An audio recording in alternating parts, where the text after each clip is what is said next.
আসসালামু আলাইকুম প্রিয় শিক্ষার্থী বন্ধুরা, আশা করি সবাই ভালো আছো। HSC ICTর ধারাবাহিক ক্লাসে তোমাদেরকে আমন্ত্রণ জানাচ্ছি। আমরা উচ্চ মাধ্যমিক পর্যায়ে তথ্য যোগাযোগ প্রযুক্তির 3 নম্বর অধ্যায় নিয়ে আমরা ধারাবাহিকভাবে ক্লাস দিয়ে আসছি। আজকে মূলত সেই অধ্যায়ের 4 নম্বর ক্লাস। আমরা প্রথম ক্লাসগুলোতে সংখ্যা পদ্ধতির কীভাবে রূপান্তর করতে হয় সেটা শিখিয়েছি। আমরা অলরেডি 6টা রূপান্তর দেখিয়েছি। আজকে আমরা দুইটা জিনিস এখানে শিখব, যেটা সহজ পদ্ধতিতে ডেসিমাল সংখ্যাকে বাইনারিতে কীভাবে রূপান্তর করতে হয়, পাশাপাশি সহজ পদ্ধতিতে বাইনারি সংখ্যাকে কীভাবে ডেসিমাল সংখ্যায় রূপান্তর করতে হয়।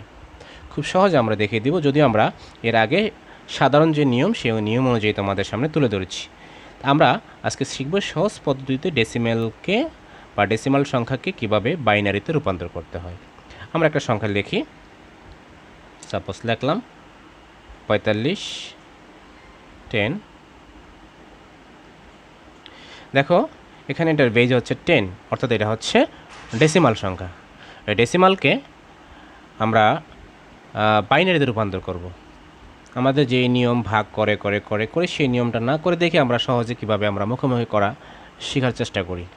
দেখো আমরা জানি যে উপরে যে মানগুলোকে ধরতে হয় ডাবল করে। যেমন আমি যদি লিখি 1, 1 ডাবল হচ্ছে 2, 2 ডাবল হচ্ছে 4, এরপরে 4 ডাবল হচ্ছে, মানে 2 দ্বারা গুণ দাও, তাহলে 2 দুগুণে 4, 4 দুগুণে 8, 8 দুগুণে 16, 16 দুগুণে 32, 32 দুগুণে 64, 64 দুগুণে 128। এটার উপর স্কোয়ার দিলে যা হয়, 1-এর উপরে 2-এর উপরে স্কোয়ার, 4-এর উপরে স্কোয়ার, মানে 2 দ্বারা গুণ দিলে, 2 দ্বারা গুণ দিলে যা হয়। আচ্ছা, তো এখন আমরা যে 45 সংখ্যাটা আমাদেরকে করতে বলছে, আমরা 45-এর কম দিক থেকে কাছাকাছি সংখ্যাটা এখান থেকে আমরা সিলেক্ট করব। 45-এর কম দিক থেকে কাছাকাছি। দেখো 64 কিন্তু বেশি হয়ে যায়, তো আমরা এই 32টাকে নিলাম। কি নিলাম? 32টাকে নিলাম। আচ্ছা, 32-এর পরে 32-এর সাথে কোন সংখ্যাটা যোগ করলে, দেখো আমরা 32টাকে নিলাম, পাশাপাশি 32-এর সাথে কোন সংখ্যাটা যোগ করলে আমাদের 45-এ, 32-এ তুমি 16 যোগ করো, তাহলে কিন্তু 45 থেকে বেশি হয়ে যায়। তাহলে আমরা 16টাকে নিতে পারলাম না। 32-এর সাথে যদি আমি 8 যোগ করি 40, এটা আমি নিতে পারি। আচ্ছা, 40-এর সাথে যদি 4 যোগ করি কত হয়? 44, তাহলে আমি এটাও নিতে পারি। 44-এর সাথে 2 যোগ করলে কিন্তু হয়ে যায় 46, আমাদের 45, সুতরাং এটা নিব না। 44-এর সাথে যদি আমি 1 যোগ করি তাহলে কিন্তু আমাদের 45 হয়ে যায়। তো আমি এখান থেকে কয়টা নিলাম? এই যেটাকে আমি নিব সেটার নিচে আমি 1 লিখব। 32কে নিলাম, 8কে নিলাম, 4কে নিলাম, 1কে নিলাম। নিলাম না আমি 16কে, নিলাম না আমি 2কে। তার মানে হচ্ছে এটাই হচ্ছে বাইনারি। মজা না বিষয়টা? তার মানে হচ্ছে 45 এই ডেসিমালের বাইনারি হচ্ছে 101101। আমরা যদি আরেকটা উদাহরণ দিই, দেখো 37, এটাকে যদি তোমাকে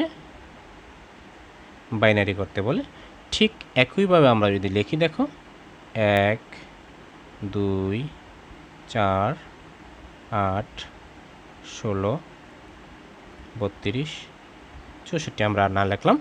তো আমাদের 37-এর কম দিক থেকে কাছাকাছি আমাদের আছে 32, আমরা 32টাকে নিব, এই জন্য এটা নিচে আমি 1 লিখলাম। আচ্ছা, এরপরে আমি নিব হলো 32-এর যদি 16 যোগ করি, এটা কিন্তু আমার অনেক বেশি হয়ে যায়, আমি এটা নিতে পারলাম না। 32-এ যদি 8ও যোগ করি এটা হয়ে যায় আমার 40, কিন্তু এখানে আছে 37, আমি 8কেও নিতে পারলাম না। আমি যেটা নিব না আমি সেটাকে নিচে 0 দিয়ে দেব। আমি 4 নিতে পারি, কারণ 32 আর 4, 32, 33, 34, 35, 36, এই 36 হওয়ার কারণে আমি এটা নিলাম।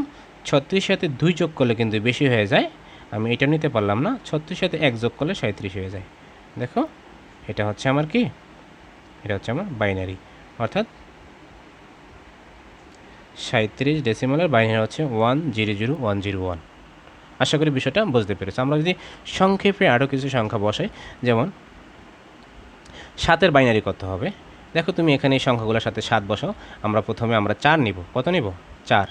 তো 4-এর নিচে যদি আমরা 1 বসাই, 4, 5, 6 আরও 1, 7, তার মানে 4-এর নিচে 1 আসে, 2-এর নিচে 1 আসে, 1-এর নিচে 1 আসে।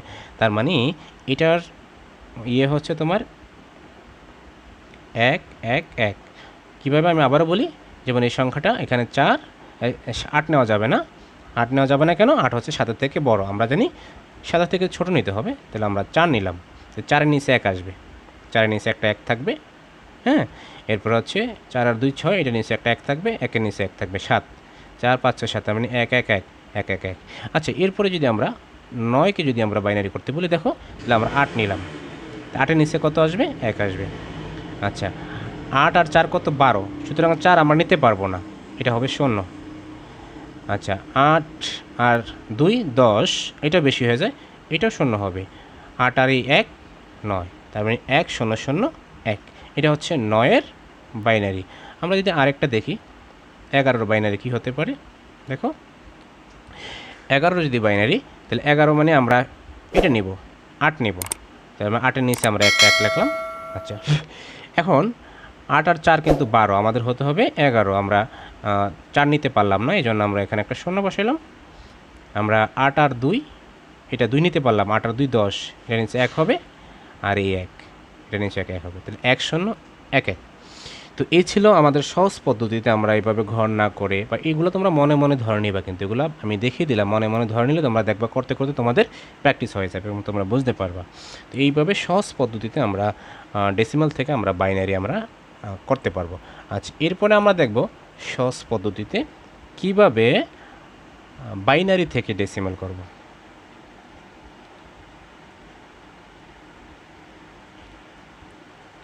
এবার দেখব আমরা বাইনারি থেকে সহজ পদ্ধতিতে।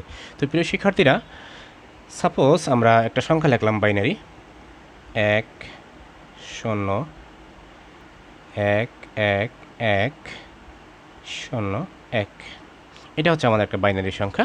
এখন এটাকে আমাদেরকে ডেসিমাল করতে বলছে। তো দেখো, এটার উপরে আমরা ওইভাবে সংখ্যাগুলো বসিয়ে দেব। 1 2 2 দুগুণে 4, 4 দুগুণে 8, 8 দুগুণে 16, 16 দুগুণে 32, এই সংখ্যাগুলো আমরা বসিয়ে দেব, ঠিক আছে। আচ্ছা, 1 2 3 4, ও আচ্ছা, এটা হচ্ছে 0-এর উপরে, এটা হচ্ছে 0-এর উপরে, আর 1-এর উপরে হচ্ছে 64, কারণ হচ্ছে 1 2 3 4 5 6 7, 1 2 3 4 5 6 7। আশা করি বিষয়টা তোমরা বুঝতে পেরেছ। এভাবে যখন আমি বসিয়ে দিলাম, দেখো কার কার নিচে আমাদের সংখ্যা আছে।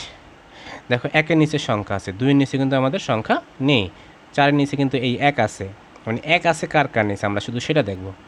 8-এর নিচে 1 আছে, 16-এর নিচে 1 আছে, 32-এর নিচে আমাদের 0 1 আছে, 1 নেই 0 আছে, এটা কেটে দিলাম, আর 64-এর নিচে আমাদের 1 আছে।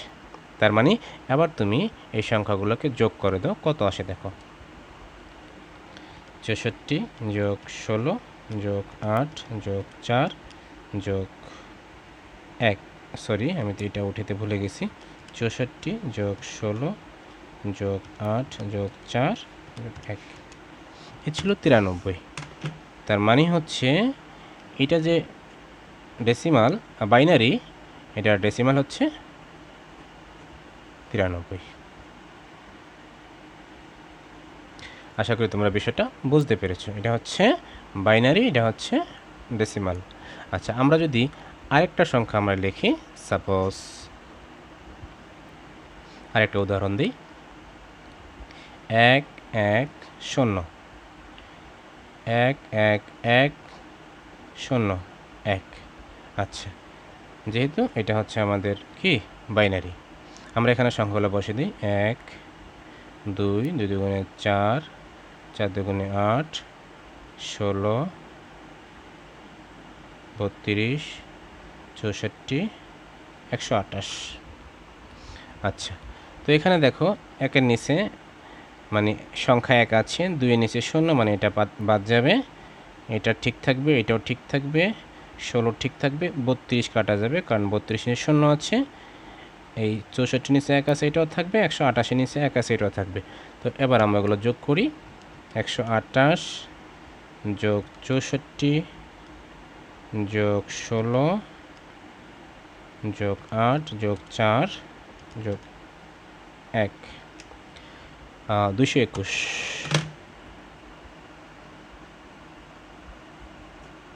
এটা হচ্ছে আমাদের ডেসিমাল।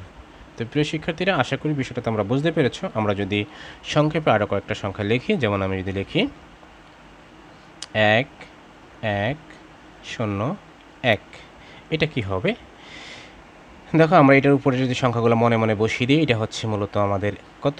এটা হচ্ছে আমাদের 1, এটা বাদ যাবে, 2 বাদ যাবে, 4 থাকবে, 8 থাকবে। তাহলে 8 4 12 আর 1 13। তাহলে এটার ডেসিমাল হচ্ছে কত? 13। আমরা যদি আরেকটা সংখ্যা লিখি 1 1 1, তাহলে এটার আমাদের এই বাইনারি ডেসিমাল কত হবে? দেখো, তাহলে 1, এখানে আসবে 2, এখানে আসবে 4, তাহলে 4 2 5, 1 2 4, তো 4 2 6 আর 1 7। আমরা যদি আরেকটা তোমাদেরকে দেখাচ্ছি 1 0 1 1, তার মানে 1 2 4 8। তাহলে এখানে 4 কিন্তু আসবে না, 8 আসবে। তাহলে 8 আর 2 হচ্ছে 10, 10 আর 1 হচ্ছে কত? 11। আশা করি বিষয়টা বুঝতে পেরেছো। আরেকটা দেখাচ্ছি তোমাদেরকে 1 0 1, তার মানে 1 2 4, তাহলে 4 আর 1 5। তোমরা এগুলা এবার মুখে মুখে তোমরা করে ফেলতে পারবা বাইনারি থেকে ডেসিমাল। তো আশা করি বিষয়টা তোমরা বুঝতে পেরেছো প্রিয় শিক্ষার্থীরা। আজকে ক্লাসটা এখানেই শেষ করব। তোমাদের কোনো মতামত থাকলে অবশ্যই কমেন্ট বক্সে সেটা জানাবা। নেক্সট ক্লাসে আমরা বাকি যে রূপান্তর 6টা রূপান্তর তোমাদেরকে দেখিয়ে দেব। তো সবাই ভালো থেকো। আল্লাহ হাফেজ।